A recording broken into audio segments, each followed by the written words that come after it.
Hello student, आज हम लोग क्लास 12 के गद्य खंड के बातचीत शीर्षक पाठ के महत्वपूर्ण ऑब्जेक्टिव को करने वाले हैं। ये सब ऑब्जेक्टिव आप लोग याद कर लीजिएगा।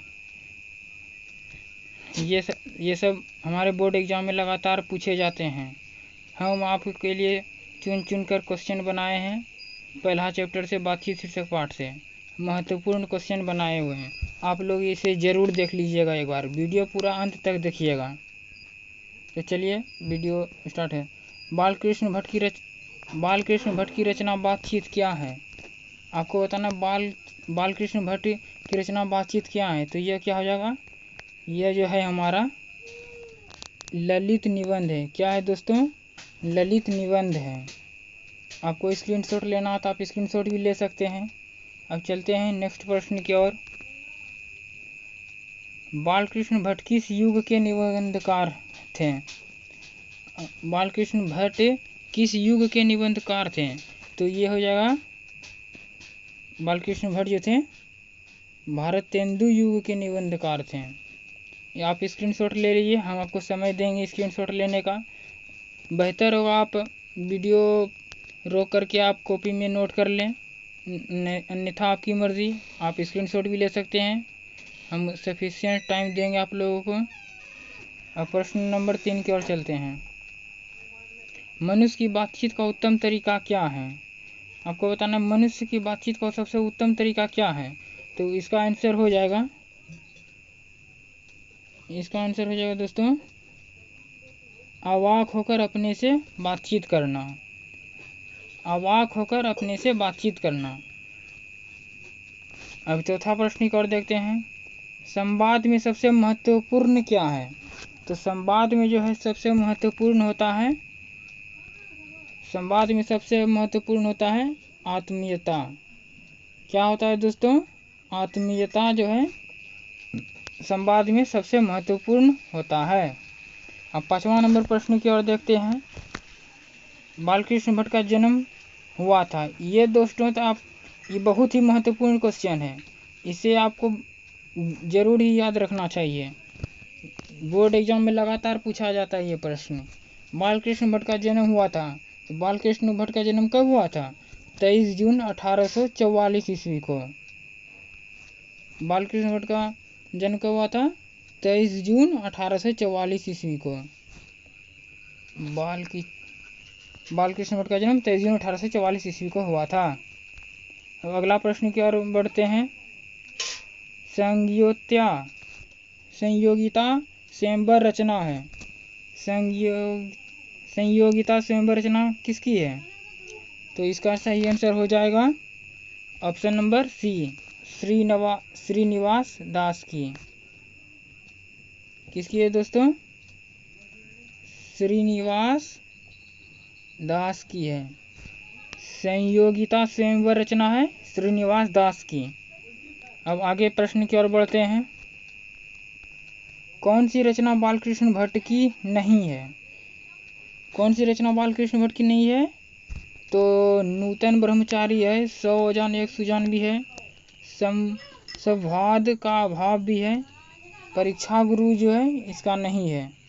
तो इसका सही उत्तर हो जाएगा परीक्षा गुरु। क्या हो जाएगा दोस्तों? परीक्षा गुरु इसका राइट आंसर हो जाएगा। अब आगे प्रश्न की ओर बढ़ते हैं। कौन सी रचना बालकृष्ण भट्ट की है?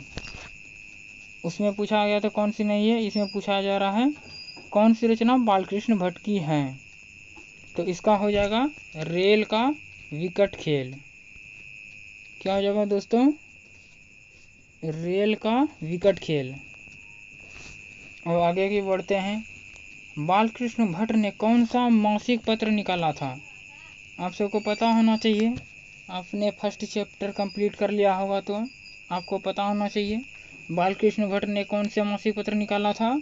जिसका सही आंसर हो जाएगा दोस्तों ऑप्शन नंबर सी।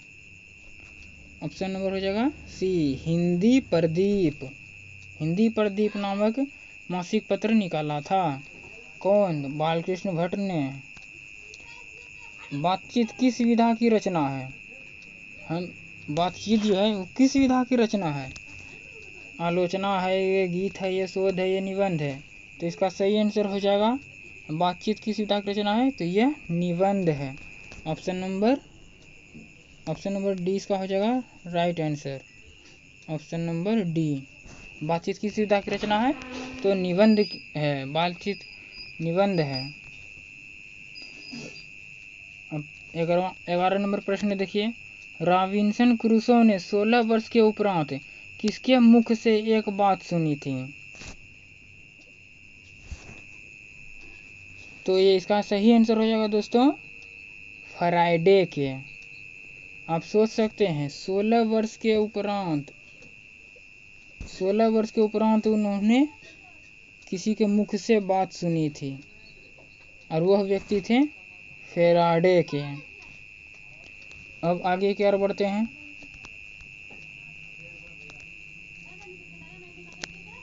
बातचीत शीर्षक निबंध के निबंधकार हैं। बातचीत शीर्षक निबंध के निबंधकार कौन है? ये तो बहुत ही इजी प्रश्न पूछे हैं। इसका सही आंसर हो जाएगा डी, बालकृष्ण भट्ट जो हैं इसके रचनाकार हैं। बातचीत शीर्षक पाठ के रचनाकार बालकृष्ण भट्ट हैं। तो आगे की ओर प्रश्न बढ़ते हैं। बातचीत के माध्यम से बालकृष्ण भट्ट क्या बतलाना चाहते हैं? तो यह बतलाना चाहते हैं बातचीत की शैली।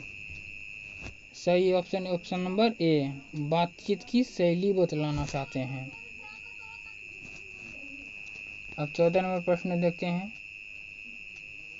भट्ट जी को किसने अंग्रेजी साहित्य के एडिशन और स्टील की श्रेणी में रखा है?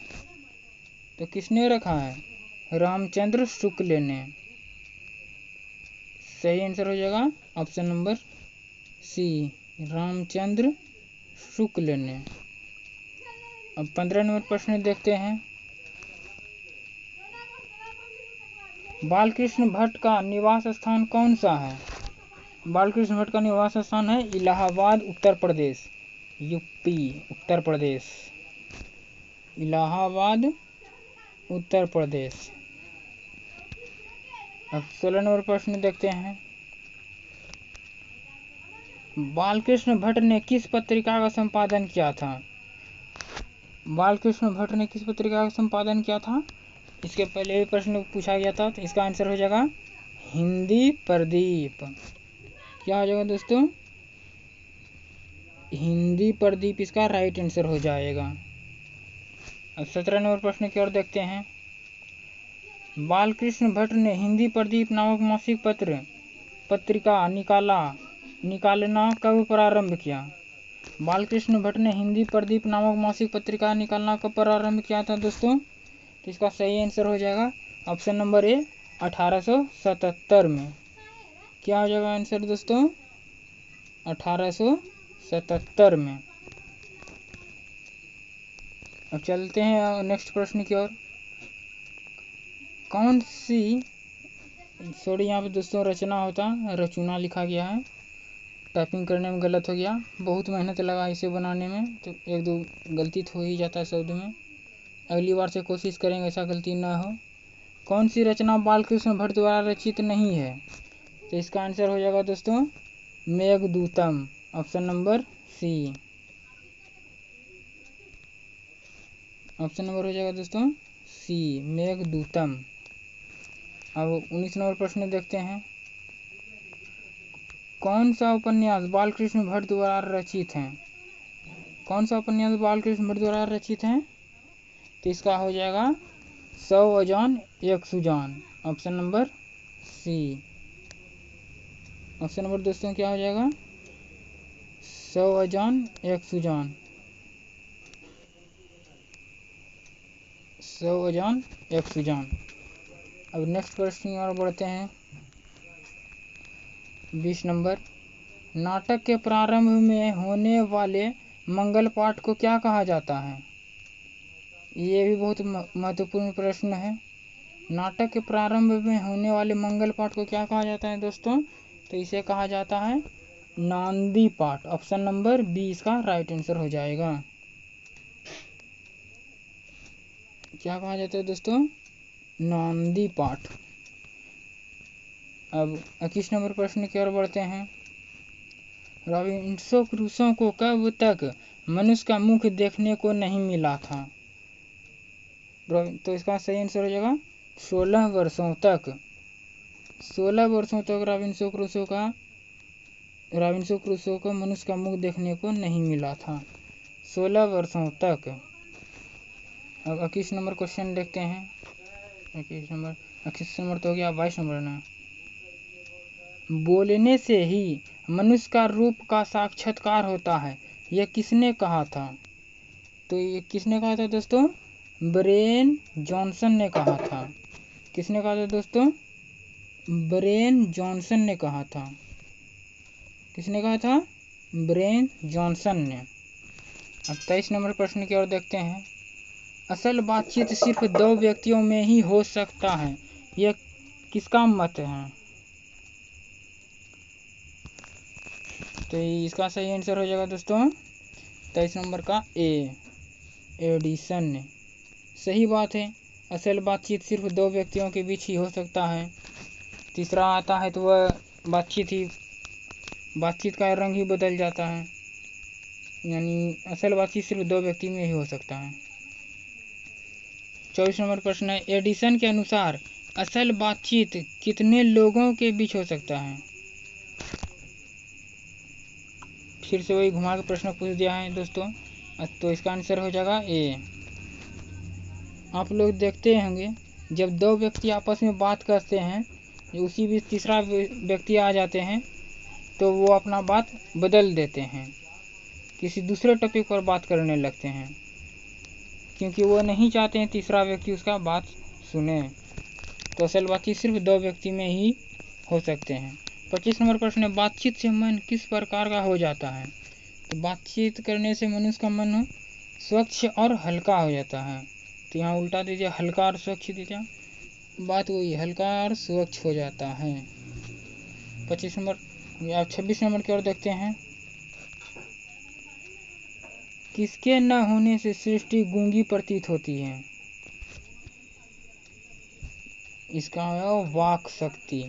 क्या हो जाएगा सही आंसर दोस्तों? ऑप्शन नंबर बी, वाक शक्ति। 27 नंबर प्रश्न देखते हैं दोस्तों।